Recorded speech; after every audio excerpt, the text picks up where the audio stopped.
दोस्तों, आज हम एक्सप्लेन करने वाले हैं हाल ही में आई मूवी को, जो कि आपको जरूर पसंद आएगी। इसलिए वीडियो को अभी लाइक कर दीजिए। हम चलिए कहानी शुरू करते हैं। तो मूवी की शुरुआत में हम महाराष्ट्र के सीएम केशवा को देखते हैं और केशवा अपनी पार्टी के प्रमोशन के लिए दिल्ली से एक बहुत बड़े आदमी को महाराष्ट्र बुला रहा होता है। उस फेमस पर्सनैलिटी का नाम अखिल था। यहाँ काफी सारे मीडिया भी अखिल के आने का बेसब्री से इंतजार कर रही थी। फिर केशवा पूरे मीडिया से कहता है कि अखिल हमारे राज्य में काफी जरूरी काम से आ रहे हैं और वो हमारे राज्य को आगे बढ़ाने में भी मदद करने वाले हैं। तभी हम केशवा के पार्टी प्रेसिडेंट रघु को भी देखते हैं। फिर थोड़े टाइम बाद केशवा और रघु मिलकर एयरपोर्ट पर अखिल को लेने आते हैं। तब केशवा अखिल से कहता है कि अभी से आपकी पूरी सुरक्षा की जिम्मेदारी मेरे ऊपर है। फिर केशवा अखिल को लेकर एक सेमिनार में जाता है, जहाँ सभी लोग अखिल को देखकर काफी खुश हो रहे थे। इसके बाद हम अखिल, केशवा और रघु को एक साथ केशवा के घर में बैठा हुआ देखते हैं। तभी रघु को उसके रिलेटिव का कॉल आता है, जो उसे कहता है कि जीजा जी, मुझे अखिल सर से मिलना है। मैं अखिल सर के साथ मिलकर एक बहुत बड़ी डील करना चाहता हूँ। अब रघु चाहकर भी अपने रिश्तेदार की बात नहीं टाल सकता था, इसलिए वो अखिल को अपने फार्म हाउस पर चलने को कहता है। मगर केशवा यह कहकर मना कर देता है कि अखिल की पूरी जिम्मेदारी मेरे ऊपर है और मैं उसकी जान को खतरे में नहीं डाल सकता, क्योंकि अखिल को कुछ भी हुआ तो केशवा की सीएम की पोस्ट भी जा सकती है। लेकिन रघु के काफी जिद करने पर अखिल मान जाता है। पर अखिल के जाने से पहले केशवा इंस्पेक्टर मीनाक्षी को भी अखिल की सुरक्षा के लिए उनके साथ भेजता है। जिसके बाद रात के समय रघु अपने हाथों से अखिल को खाना बनाकर खिला रहा होता है। साथ ही मीनाक्षी अपने ऑफिसर के साथ फार्म हाउस के चारों तरफ नजर रख रही थी। फिर जब रघु अपने कान में हेडफोन्स डालकर खाना बना रहा होता है, उसी समय काफी सारे गुंडे अखिल पर हमला कर देते हैं और अखिल की जान खतरे में देखकर मीनाक्षी उसे बचाने की कोशिश करती है।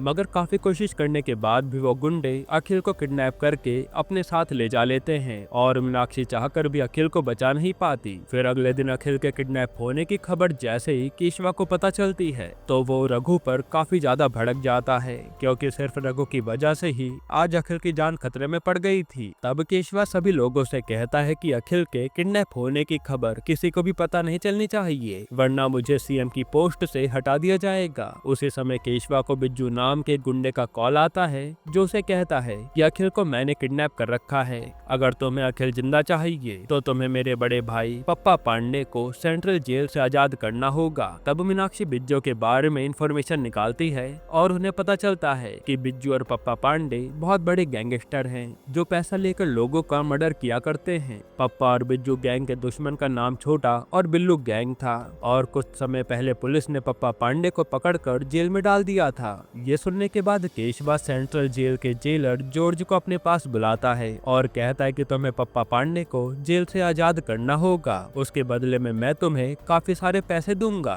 लेकिन जॉर्ज एक ईमानदार ऑफिसर था, जो पप्पा को जेल से छोड़ने के लिए बिल्कुल मना कर देता है। साथ ही वो केशवा की धमकियों से भी नहीं डरता। जिसके बाद केशवा एक दूसरा प्लान बनाता है। उसे अखिल को बिज्जू के हाथों से बचाने के लिए कुछ दिनों का टाइम चाहिए था, और अगर लोगों को ये बात पता चल जाती तो लोग काफी भड़क जाते। इसलिए केशवा मीनाक्षी से कहता है कि तुम जल्दी से अखिल के जैसे दिखने वाले एक आदमी को ढूंढो। इतने में टीवी पर न्यूज में शिव नाम का एक ऑटो ड्राइवर दिखाया जाता है और केशवा देखता है कि ये तो शिव से थोड़ा मैच हो रहा है। तब वो अपने आदमियों को शिव को पकड़कर अपने पास लेकर आने को कहता है कि अब हम कुछ दिनों तक इसे ही अखिल बनाकर रखेंगे। इससे केशवा की एक प्रॉब्लम तो सॉल्व हो जाती है, पर अभी भी केशवा को कैसे भी करके अखिल को बिज्जू के हाथों से बचाना था। इसी वजह से वो कमिश्नर से पूछता है कि क्या तुम्हारे पास कोई एक ऐसा ऑफिसर नहीं है जो बिज्जू को मार कर अखिल को वापस ले आए। तब कमिश्नर उसे इंस्पेक्टर राजू के बारे में बताता है कि राजू बहुत जाबाज और ईमानदार ऑफिसर है, वो चाहे तो अखिल को वापस ला सकता है। फिर वो बताता है कि एक बार कमिश्नर ने राजू को एक खतरनाक गुंडे को पकड़ने का काम दिया था। तब राजू ने अपनी जान को जोखिम में डालकर उस गुंडे की पूरी गैंग को खत्म कर दिया था। हालांकि डिपार्टमेंट में सभी लोग राजू की ईमानदारी से जलने लगे थे, इसलिए कुछ समय पहले डिपार्टमेंट ने राजू को सस्पेंड भी कर दिया है और अब वो कहाँ है किसी को नहीं पता। उसी समय मीनाक्षी केशवा से कहती है कि मैं राजू को वापस ला सकती हूँ क्योंकि राजू मेरा एक्स बॉयफ्रेंड है। यहाँ हमें पता चलता है कि राजू और मीनाक्षी एक दूसरे से बहुत प्यार करते थे, पर मीनाक्षी राजू से ज्यादा अपनी जॉब को अहमियत देती थी। इसी कारण उन दोनों का ब्रेकअप हो गया था। लेकिन राजू ने जाने से पहले मीनाक्षी से कहा था कि मैं हमेशा तुम्हारा इंतजार करूंगा और तुम्हारी जगह मेरी जिंदगी में कोई नहीं ले सकता। खैर फिर प्रेजेंट में हम राजू को देखते हैं जिसकी शादी काफी टाइम पहले भाग्यम नाम की लड़की से हो गई थी और ये दोनों एक दूसरे से बहुत प्यार करते थे। साथ ही राजू और भाग्यम के 4 बच्चे भी थे। फिर यहाँ राजू अपने बच्चों को साथ में लेकर भाग्यम का भरतनाट्यम देखने आ जाता है। तब यहाँ हमें उन दोनों के पास्ट के बारे में पता चलता है कि जब राजू अपनी जॉब से सस्पेंड होकर ट्रेन से जा रहा था तभी ट्रेन में राजू को भाग्यम दिखी और उसे देखते ही राजू को पहली नजर में प्यार हो गया। तब भाग्यम को भी राजू पसंद आया और फिर इन दोनों ने शादी करने का फैसला कर लिया। इसके बाद राजू ने भाग्यम के पापा से जाकर कहा कि मेरा इस दुनिया में कोई नहीं है और मैं आपसे वादा करता हूँ कि मैं भाग्यम का जिंदगी भर ध्यान रखूंगा। ये सुनने के बाद भाग्यम के पापा भी उन दोनों की शादी के लिए मान गए और शादी के बाद से राजू ने भाग्यम के परिवार के साथ ही रहना शुरू कर दिया। जिसके बाद प्रेजेंट में भाग्यम भरतनाट्यम कर रही होती है। फिर डांस खत्म होते ही भाग्यम इमोशनल होकर कहती है कि आज मेरे डांस का सपना मेरे पति ने पूरा किया है और भगवान ऐसा पति सबको दे। मगर भाग्यम के पिता ये सुनकर दुखी हो जाते हैं क्योंकि भाग्यम के डांस का सारा खर्चा उन्होंने ही दिया था और पूरा क्रेडिट सिर्फ राजू को मिल रहा था। इसके बाद वो फैसला करते हैं कि आज के बाद वो भाग्यम और राजू को एक साथ कमरे में सोने नहीं देंगे क्योंकि राजू ने 6 साल में 4 बच्चे कर लिए थे और इन सब का खर्चा भी इन्हीं को देखना पड़ता था। फिर रात के समय राजू भाग्यम के साथ कमरे में जाने के लिए तड़प रहा होता है लेकिन भाग्यम के पिता ने अपनी नजर पूरी राजू पर बनाए रखी थी। साथ ही उनके घर के बाकी दामाद राजू को चढ़ाते हुए अपनी पत्नियों के साथ कमरे में जा रहे थे। ये देखकर राजू को काफी गुस्सा आता है लेकिन भाग्यम के पिता उसे अपने पास ही सुला लेते हैं। साथ ही उन्होंने राजू के डर से घर के सभी गेट बंद कर दिए थे। फिर जब भाग्यम के पिता गहरी नींद में सो रहे होते हैं तभी राजू भाग्यम को अपने साथ उठाकर ले जाने लगता है, पर भाग्यम उसे कहती है कि हम लोग आखिर घर से बाहर कैसे जाएंगे। इतने में राजू घर की खिड़की तोड़कर उसे अपने साथ ले जा लेता है और फिर घर के बाहर जाकर ये दोनों रोमांस करने लगते हैं और यहाँ काफी इंजॉय भी करते हैं। फिर अगली सुबह भाग्यम के घर पर गाँव के सभी लोग आ जाते हैं। वो सभी राजू पर काफी गुस्सा थे क्योंकि राजू और भाग्यम ने पूरी रात अपने शोर से गाँव वालों को सोने नहीं दिया था। तब गाँव वाले इस बात की कंप्लेन भाग्यम के पिता से करते हैं। इस पे भाग्यम के पिता कहते हैं कि राजू तो पूरी रात मेरे साथ था तो वो घर से बाहर कब निकला। उसी समय उनकी नजर टूटी हुई खिड़की पर जाती है। ये देखकर वो हैरान हो जाते हैं। फिर वो राजू से कहते हैं कि तुम कभी नहीं सुधरोगे। लेकिन तभी राजू का बेटा बुल्ली गुस्से में उन सभी लोगों से कहता है कि मेरे पिता तो अपनी पत्नी के साथ एंजॉय कर रहे थे पर तुम लोगों की पत्नी तो दूसरे मर्दों के साथ ये सब करती है। उसकी बातें सुनकर सभी गाँव वाले वहाँ से शर्म के मारे भाग जाते हैं। दूसरी तरफ हम केशवा को देखते हैं जो शिव को नकली अखिल बनाकर लोगों के सामने लेकर आता है। फिर वो मीडिया से कहता है कि अखिल सर की तबीयत थोड़ी खराब है, इसी कारण वो कुछ दिनों तक घर से बाहर नहीं निकलेंगे। जिसके बाद मीनाक्षी केशवा को आकर बताती है कि हमें राजू की लोकेशन मिल गई है, मैं जल्दी जाकर राजू को अपने साथ लेकर आऊंगी। इधर भाग्यम के पिता राजू को 5 लाख रुपए देते हुए कहते हैं कि तुम ये पैसे ले जाकर कॉन्ट्रैक्टर मोहन को दे देना। इस पे राजू उनकी बात मानकर वो पैसे अपने बेटे के साथ देने चला जाता है। फिर रास्ते में हम स्वामी नाम के एक टीचर को देखते हैं। स्वामी अंदर से बहुत दुखी लग रहे थे। असल में किसी ने स्वामी जी की बेइज्जती कर दी थी, इसलिए वो बहुत निराश थे। हमें पता चलता है कि स्वामी ने बदला लेने के लिए अपने मिनिस्टर दोस्त की मदद भी लेनी चाहिए, मगर उसने भी स्वामी जी की मदद करने से मना कर दिया था। तभी जाते समय राजू स्वामी को देखकर बहुत खुश हो जाता है क्योंकि स्वामी ने राजू को बचपन में पढ़ाया था। असल में राजू एक बार अपने स्कूल में चीटिंग कर रहा होता है। उसी समय स्वामी की नजर राजू पर पड़ती है और राजू को लगता है कि स्वामी जो उस पर आकर बहुत चिल्लाने वाले हैं, पर स्वामी तो राजू के पास आकर चुपचाप वहाँ से चले जाते हैं। इसके बाद राजू स्वामी से आकर पूछता है कि सर, जब मैं चीटिंग कर रहा था तो आप मुझ पर आकर चिल्लाए क्यों नहीं। इस पे स्वामी कहते हैं कि मैं तुम पर चिल्लाकर क्या करूँगा। जो आदमी चीटिंग करता है उसे जिंदगी में हमेशा हार मिलती है और वो आदमी कभी खुश नहीं रह पाता। फिर आखिर में जब रिजल्ट आता है तो क्लास में राजू ने टॉप किया था, मगर राजू मन ही मन बहुत दुखी हो जाता है क्योंकि ये उसकी मेहनत के नंबर नहीं थे। उसी दिन राजू फैसला कर लेता है कि वो आज के बाद कभी भी चीटिंग नहीं करेगा, यानी स्वामी जी ने ही उसकी जिंदगी बदल दी थी। फिर प्रेजेंट में राजू और स्वामी एक साथ साथ बातें कर रहे होते हैं तभी राजू देखता है कि स्वामी जी बहुत टेंशन में लग रहे थे, इसलिए वो चुपके से स्वामी के बैग में वो 5 लाख रुपए डाल देता है कि शायद इन्हें पैसों की जरूरत होगी। फिर घर पर आने के बाद राजू भग्यम के पापा से झूठ कहता है कि वो 5 लाख रुपए मेरे हाथ से रास्ते में कहीं गिर गए। अब घर का दामाद होने के कारण भग्यम के पिता राजू से कुछ कह भी नहीं पाते। जिसके बाद अगले दिन उनके घर में एक फंक्शन हो रहा होता है। इतने में हम उस घर के बड़े दामाद महेश को देखते हैं जो किसी दूसरी लड़की को मैसेज कर रहा था। तभी महेश की पत्नी उसे ऐसा करते हुए देख लेती है और ये देखकर वो दुखी हो जाती है। तब यहाँ राजू जानबूझकर महेश की पत्नी को महेश के खिलाफ भड़का रहा होता है और वो सभी से कहता है कि मैंने आज तक भग्यम को कभी धोखा नहीं दिया है, मैंने बस अपनी पूरी जिंदगी उसी से प्यार किया है। उसी समय राजू के घर पर मीनाक्षी आ जाती है जिसे देखकर राजू की तो हवा टाइट हो जाती है। तब यह घर पर मीनाक्षी को राजू की शादी के बारे में सब कुछ पता चल जाता है और ये जानकर मीनाक्षी काफी हैरान थी क्योंकि राजू ने तो उससे वादा किया था कि वो पूरी जिंदगी मीनाक्षी का इंतजार करेगा।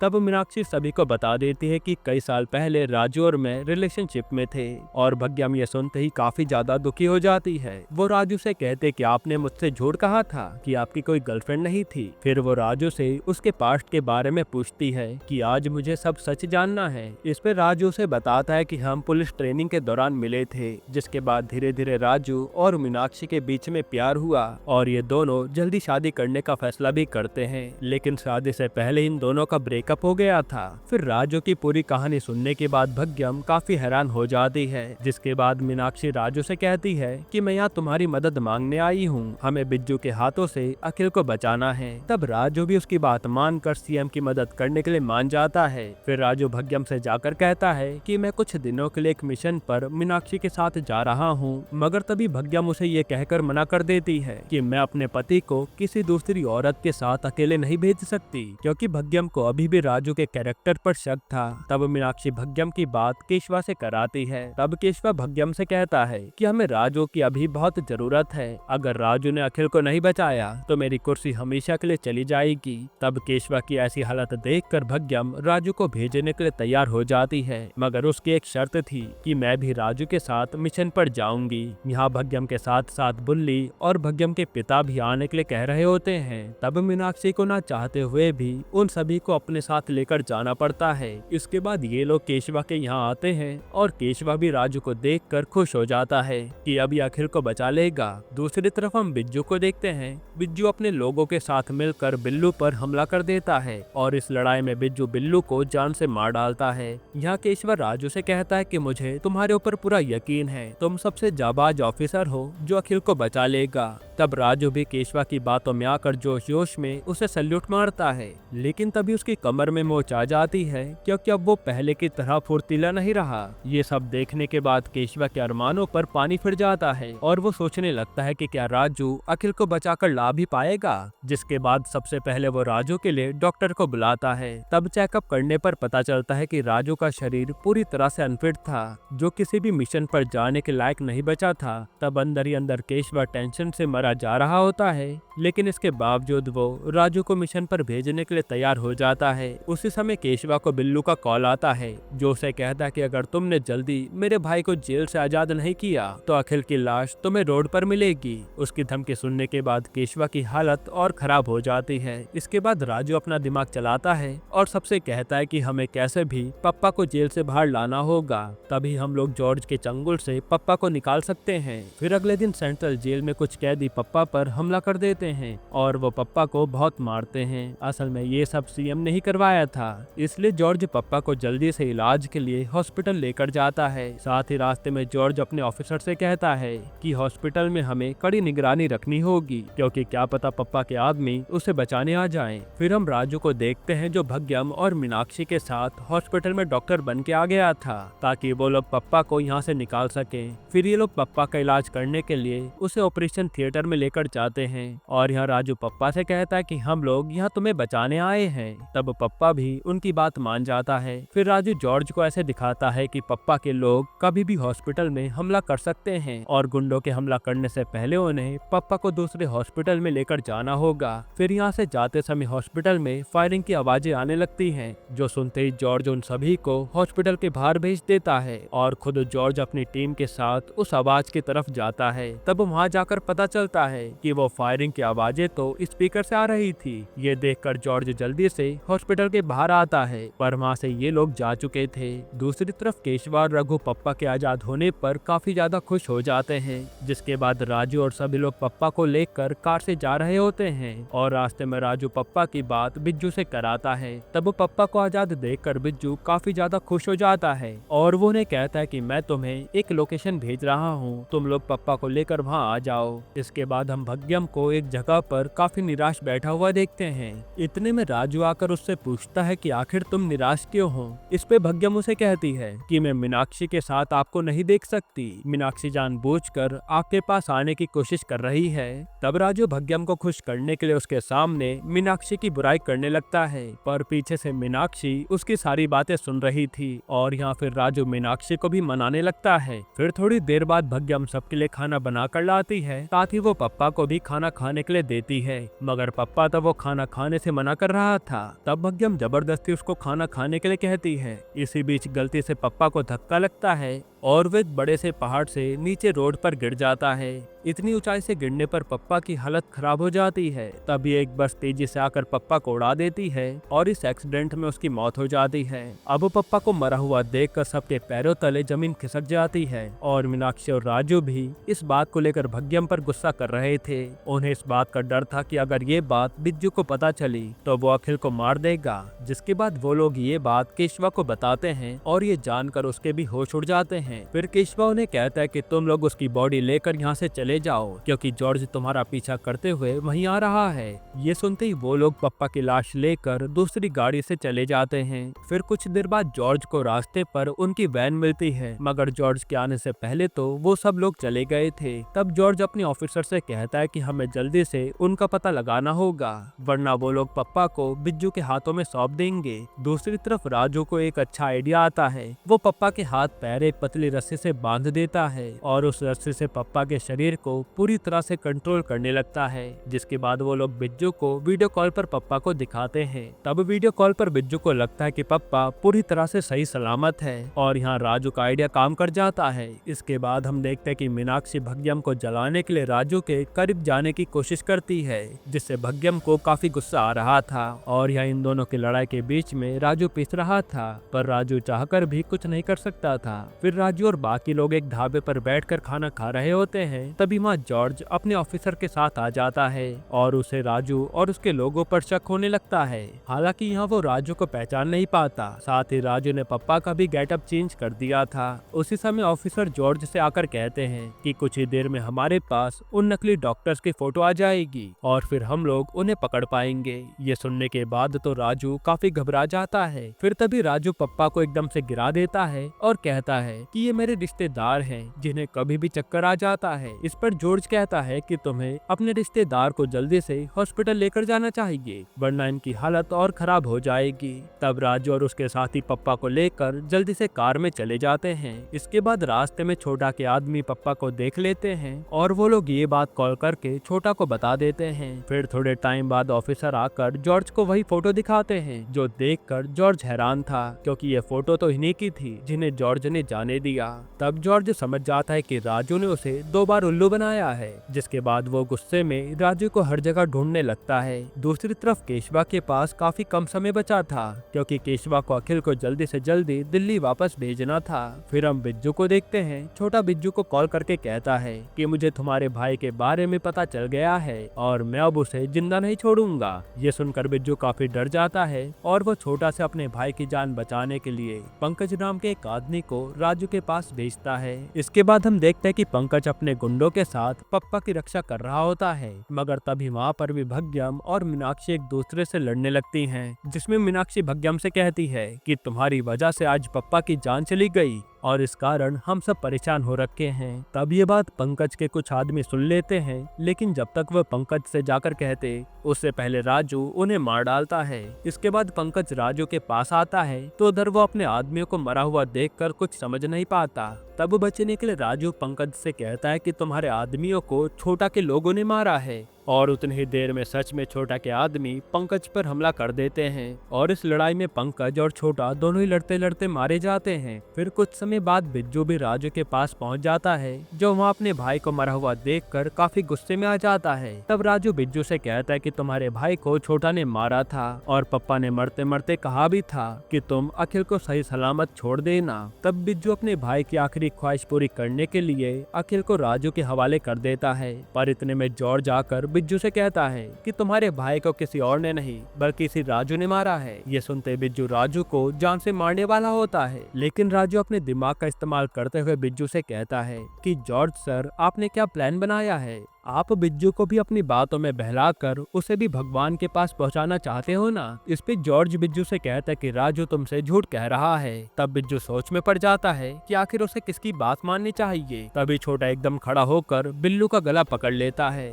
और दोनों के बीच में लड़ाई होने लगती है। इसी लड़ाई का फायदा उठाकर राजू और बाकी सभी लोग वहाँ से भाग जाते हैं, जिसके बाद बिज्जू छोटा को जान से मार डालता है और फिर वो राजू का पीछा करने लगता है। दूसरी तरफ राजू अखिल को लेकर केशवा के पास जा रहा था और केशवा भी अखिल के आने की खबर सुनकर काफी ज्यादा खुश था। तब रास्ते में बिज्जू के आदमी राजू पर हमला कर देते हैं और राजू अपने लोगों के साथ एक बड़ी सी फैक्ट्री में जाकर छुप जाता है, लेकिन वो गुंडे फैक्ट्री में आकर राजू को मारने की कोशिश करते हैं और अब राजू भी गुंडों से भाग भाग कर थक चुका था। तब वो गुस्से में आकर एक एक गुंडे को बड़ी बुरी तरह मारता है और फिर वो आखिर में बिज्जू को भी जान से मार डालता है। फिर सबको मारने के बाद राजू अखिल को केशवा के पास ले जाने से मना कर देता है और फिर वो अखिल के साथ कहीं और निकल जाता है।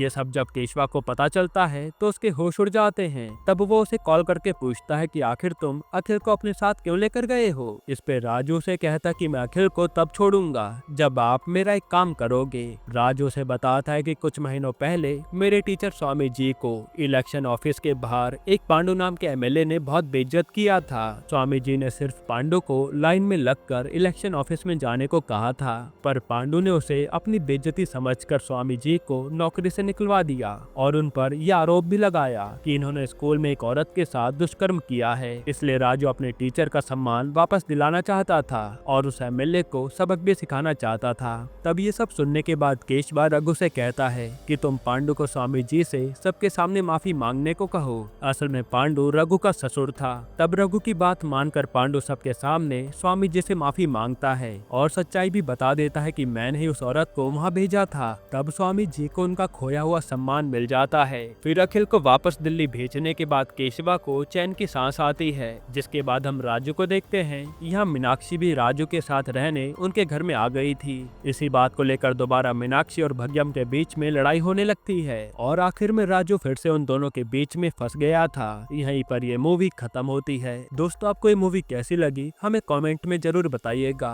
वैसे मैं अगर आपको एक छोटा सा रिव्यू दूं तो ये मूवी वन टाइम वॉच है, जिसमें आप अगर ज्यादा दिमाग नहीं लगाओगे तो आप इसे एंजॉय कर सकते हो। बाकी आपकी क्या राय है कमेंट में बताइएगा और इसके अलावा आप कौन सी मूवी का एक्सप्लेनेशन चाहते हैं वो भी कमेंट कीजिएगा। बाकी अगर आपको हाल ही में ये कमाल की मूवी देखनी है तो ये वीडियो देख लीजिए।